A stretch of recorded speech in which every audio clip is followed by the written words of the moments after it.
Ẹ kú dédé wòyí, orúkọ mi ni Ọlájídé Ọláyẹmí, olùkọ́ èdè, àṣà àti lítíréṣọ̀ Yorùbá. Ẹ̀kọ́ wa fún tòní ni lítíréṣọ̀ Yorùbá. Ìmọ̀ àtẹ̀yìnwá, àwọn ọmọdé ń gbọ́ àlọ́. Kí ni lítíréṣọ̀? Lítíréṣọ̀ jẹ́ ohun ẹnu àwọn Yorùbá tí ó kún fún àkójọpọ̀ ọgbọ́n, ìmọ̀, òye àti ìhùwàsí wọn bí ó ti ń ṣẹlẹ̀ láti ìgbà dé ìgbà. Oríṣi ẹ̀yà méjì ni a lè pín lítíréṣọ̀ Yorùbá sí. Èkíní ni lítíréṣọ̀ alohùn, èkejì sì ni lítíréṣọ̀ àpilẹ̀kọ. Lítíréṣọ̀ alohùn, èyí ni ewì alohùn, eré oníṣe, eré onítàn. Lítíréṣọ̀ àpilẹ̀kọ, èyí ni ewì àpilẹ̀kọ, eré oníṣe àpilẹ̀kọ àti eré onítàn àpilẹ̀kọ.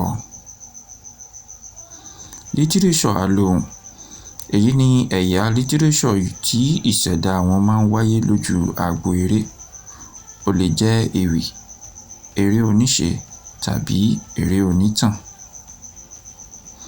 Àwọn àpẹẹrẹ lítíréṣọ̀ alohùn ni bí ewì alohùn ìjálá, ewì tàbí ẹ̀sà eégún, ẹkún ìyàwó, rárá àti bẹ́ẹ̀ bẹ́ẹ̀ lọ. Síwájú sí eré onítàn alohùn láti rí àlọ́ onítàn, ìtàn àdáyébá, ìtàn dòwe. Lábẹ́ eré oníṣe alohùn láti rí àwọn bíi ọdún eégún, ọdún orò, ọdún Ṣàngó, ọdún Ògún àti irúfẹ́ àwọn ọdún ìbílẹ̀ yòókù.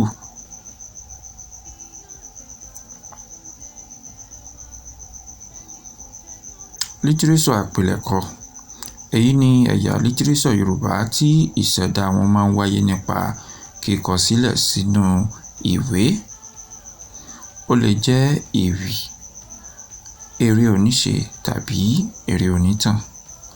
Àwọn àpẹẹrẹ lítíréṣọ̀ àpilẹ̀kọ síwájú nìwọ̀nyí bíi ewì àpilẹ̀kọ, àpẹẹrẹ àròfọ̀ ọ̀pádọ̀tun, ewì akọ́mọlédè, pẹ̀tẹ̀pẹ́tẹ̀ ọ̀rọ̀ àti bẹ́ẹ̀ bẹ́ẹ̀ lọ.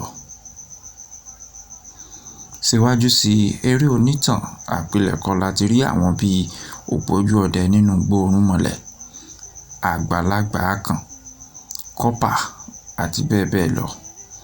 Lábẹ́ àpẹẹrẹ fún eré oníṣe láti rí àwọn bíi ẹfúnṣetán àníwúrà, ìyálóde Ìbàdàn àti lákànlẹ̀, balógun ilẹ̀ Ìbàdàn àti bẹ́ẹ̀ bẹ́ẹ̀ lọ.